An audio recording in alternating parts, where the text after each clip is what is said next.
కాన్వకేషన్లో 1970 సంవత్సరాల కాన్వకేషన్లో, చెన్నై కాన్వకేషన్, నేను పైన కాన్వకేషన్స్ కానీ దాదాపు 5,000 మంది. ఉదయకాలం నాస్తా ఉప్మా పెట్టినారు, అయిపోయింది. ఇక భక్సింగ్ గారి దగ్గర ఏం లేవు, బియ్యం లేదు, ఏదో కొంత బియ్యం ఉంది, అది సరిపోదు 5,000 మందికి. ఉదయకాలం స్టార్ట్ అయింది, 10 గంటలకు మీటింగ్ కాన్వకేషన్. అందరూ ఉప్మా తిరిగి వచ్చి కూర్చున్నారు. మధ్యాహ్నం మళ్ళీ భోజనం ఉంటుంది అనుకున్నారు, కానీ భోజనం లేదు అక్కడ. బియ్య బస్తాలన్నీ అయిపోయినాయి. ఏ రోజు ఆ రోజే, ఏ రోజు అవసరం దేవుడు ఆ రోజు తీరుస్తున్నాడు, అంతే, ఎవరికి తెలీదు. వచ్చి కూర్చుని పాటలు పాడినారు. 11 నుంచి వర్తమానం స్టార్ట్ అయింది, 11, 12. ఇంత లోపల కొంతమంది కిచెన్లో పనిచేసే మన సహోదరులు వచ్చారు భక్సింగ్ గారి దగ్గరికి. కబురు పంపించారు, బ్రదర్ మీరేమో అక్కడ పులిపిడి దగ్గర కూర్చొని ఉన్నారు, ఇక్కడ బియ్యం లేదు, ఏమి లేవు, మరి 5,000 మందికి వంట చేయాలా, ఇప్పుడు దాదాపు 4 గంటలు పడుతుంది, మరి బియ్యం లేకపోతే ఎట్లా అంటే, దట్స్ ఆల్ రైట్ అంటాడు ఆయన. God will take care of, ప్రభు చూసుకుంటాడులే. అదేంటి ప్రభు చూసుకుంటాడు? బియ్యం లేకుంటే ప్రభు ఎట్లా చూసుకుంటాడండి? ప్రభు ఏం పైనుంచి కుమ్మరిస్తాడా? అక్కడే మనం పొరపాటు పడతాం.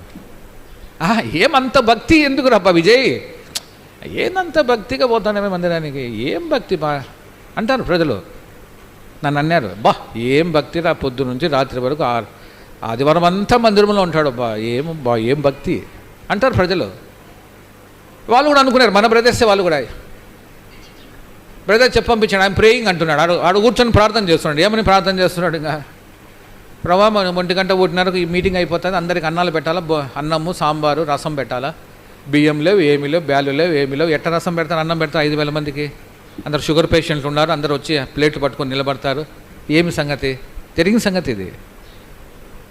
11కు ఒకసారి చెప్పంపించాను, 12కు చెప్పంపించాను, బ్రదర్ ఇప్పుడు మీరు తీసుకుని వచ్చినా కూడా, ఇప్పుడే మీరు కొనుక్కొని వచ్చినా కూడా బియ్యం బస్తాలన్నీ మేము చేయలేము అని చేతులు ఎత్తేసినారు. ఆయన ఏం తొనకడంలే, ఆయన ఏం తొనకడు. ఆయన ప్రభుత్వ ప్రార్థన చేశాడు, ప్రభు నువ్వే పెట్టమన్నావు, ఏది ఈ కాన్వకేషన్ నువ్వే పెట్టమన్నావు, ఈ మీటింగ్స్ నువ్వే పెట్టమన్నావు, నా దగ్గర డబ్బు లేదు, నీ ఇష్టం, వీళ్ళందరూ ఆకలితో కొనుంటే నీకే అవమానం, ఏం చేసుకుంటావో ఏమో. ప్రార్థన చేస్తాడు, కూర్చొని ఉన్నాడు, ప్రార్థన చేస్తాడు. ఆయన సేవకుడు అజ్మీర్, ఆయన హిందీ సేవకుడు, ఆయన హిందీ మాట్లాడతాడు. ఆయన చెప్పిందే చెప్తాడు. 1:30 అవుతాంది, ఇంక ముగిస్తాడేమో ఆయన. ఎందుకు ఆయన ఆ రోజు ఎక్కువసేపు చెప్పినాడు? దేవుడిని పక్షాన్ని యుద్ధం చేస్తాడు, గుర్తుపెట్టుకో. దేవుడు నేను వదిలిపెట్టాడు. నీ ప్రార్థనకు ఆయన ఎప్పుడో సరే జవాబు అనుగ్రహిస్తాడు. సరైన సమయానికి, సరి అయిన సమయానికి దయచేయవురకుండునా,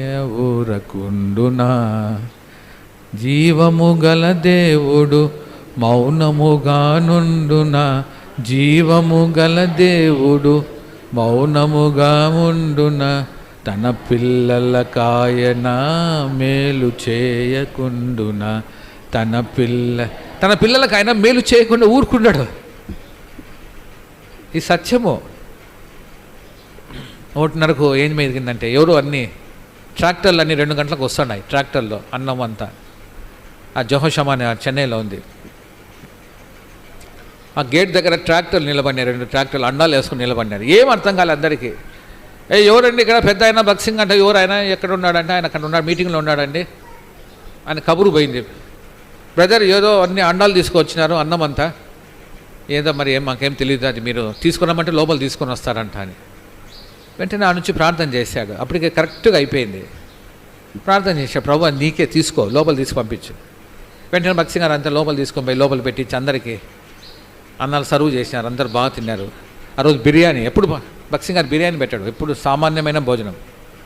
ఏమిరా సంగతి అంటే, ఆ రోజు ఏం జరిగిందంటే, ఒక పెళ్ళి చెన్నైలో, ఆ రోజు మెడ్రాస్, ఆ దినాలు మెడ్రాస్ అంటారు, ఒక పెళ్ళి, పెద్ద షావుకారి కూతురు పెళ్ళి జరుగుతూ ఉంది. దాదాపు 5-6 వేల మందికి ఆయన భోజనం తయారు చేసినాడు, బిర్యానీ గిర్యానీ అంతా ఏం కావాలంటే అది. కోటీశ్వరుడు ఆయన. ఆ యొక్క పెళ్లి కొడుకు రాలే. ఏం జరిగిందో అక్కడ పెళ్లి కొడుకు రాలే. వాడికి చాలా కోపం వచ్చింది, పెళ్ళి అంత గందరగోళం అయిపోయింది. వాడు ఎక్కడ పోయినాడో ఎవరికి అర్థం కాలే, ఏం జరిగిందో తెలియదు. పెళ్లి కూతురు నిరాశపడిపోయింది. పెళ్లి కూతురు నాయన కోటీశ్వరుడు, ఆయన నిరాశపడినాడు. అందరూ ఎవరు అన్నం తినలే, ఎవరు తింటారు అన్నం, ఇక ఇది పడేయండిరా అన్నాడంట.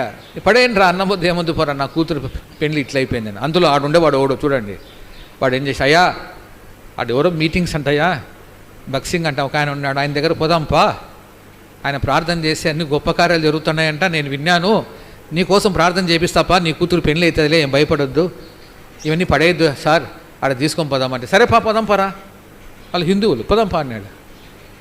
ఆయన్ని తీసుకొని వచ్చి భక్సింగ్ గారి దగ్గర కాళ్ళ మీద పన్నాడు ఆయన షావుకారి. Don't worry, I will pray for you, నేను నీకోసం ప్రార్థన చేశాను, దేవుని వాక్యం చెప్పి ప్రార్థన చేసినాడు. మరుసటి నెలలోనే గొప్ప ఇంకా ఘనంగా పెళ్లి జరిగింది. ఆయన ప్రవాత వాళ్ళ కుటుంబ ప్రభుని అంగీకరించింది. నీకోసం పెళ్లి చెరగొడతాడు, నీకోసం ఏమైనా చేయగలడు ఆయన, నీకోసం ఆయన యుద్ధం చేస్తాడు. ఈరోజు నిరుత్సాహంలో వచ్చి కూర్చున్నావు ఎడగనా, నా పక్షాన ఎవరు లేరని కూర్చొని ఉన్నామా?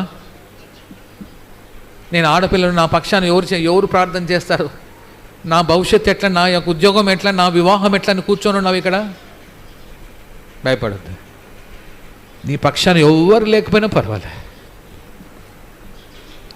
2 అమ్మాయిలు ఉన్నారు.